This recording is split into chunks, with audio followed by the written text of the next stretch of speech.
Ancient Roman childhood could include games and affection, but it was also training for a very structured world.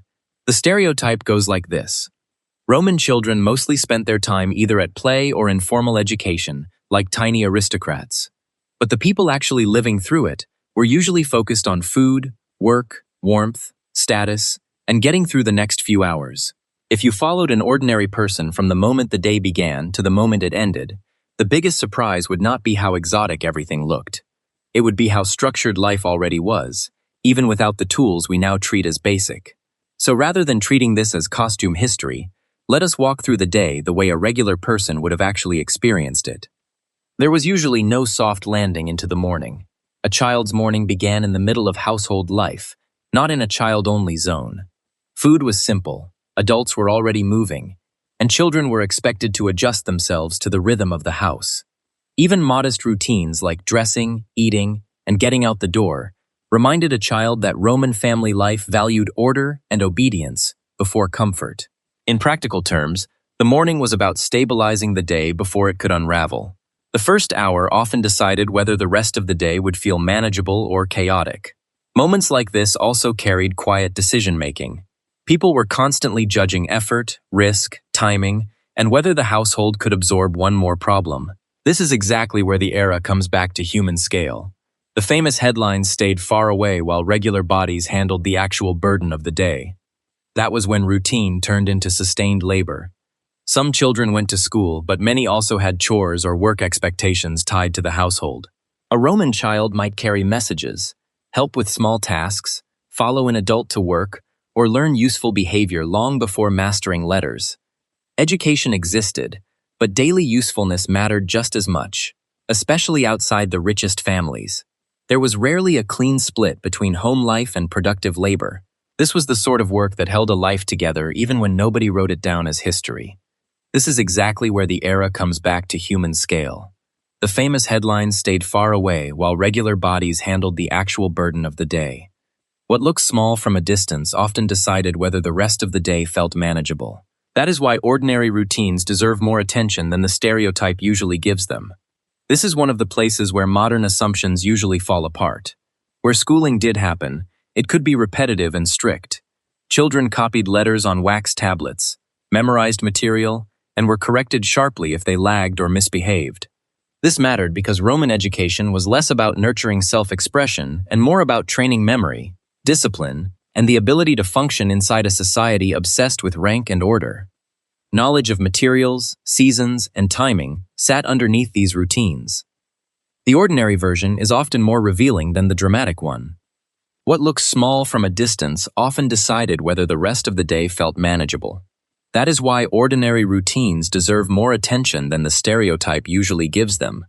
Seen up close, memorize was not just a visual detail.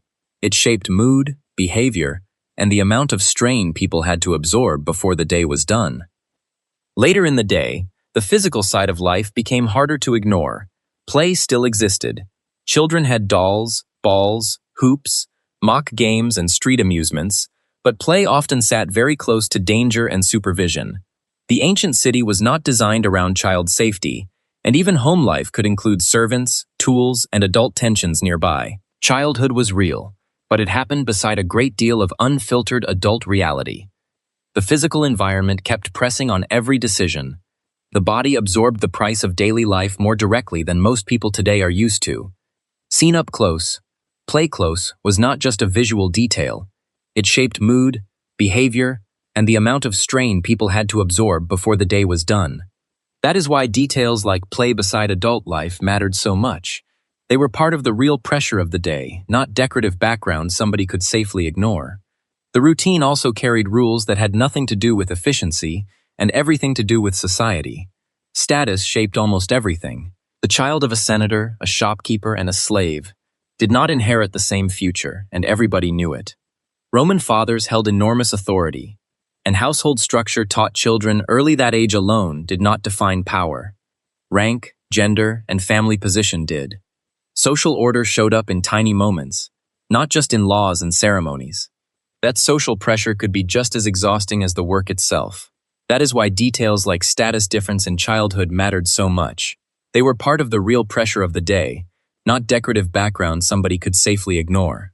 If you slow the scene down, the routine becomes easier to read. Most people were not performing for history. They were trying to keep ordinary life from slipping out of control. As daylight faded, the household routine revealed what this world really demanded. Evening folded children back into family ritual, meals, and early sleep. Household religion, stories, and repeated rules did as much shaping as formal lessons. In that sense, Roman childhood was not simply about becoming older, it was about being gradually fitted into a world where public life, household hierarchy, and reputation would soon define almost every serious choice. Nightfall did not erase the workload, it simply changed its shape. Evening did not erase the day's pressure, but it made the structure of that world impossible to miss. If you slow the scene down, the routine becomes easier to read. Most people were not performing for history. They were trying to keep ordinary life from slipping out of control. When you put those pieces together, what childhood was actually like in ancient Rome stops looking like a staged history scene and starts reading like a real human routine. Roman childhood was a mix of work, discipline, status, and small pockets of play inside a household-centered world. That is the value of everyday history. It shows what people carried, tolerated, fixed, feared, and repeated when nobody was watching. Seen at ground level, the period feels less like a museum label and more like a lived-in routine.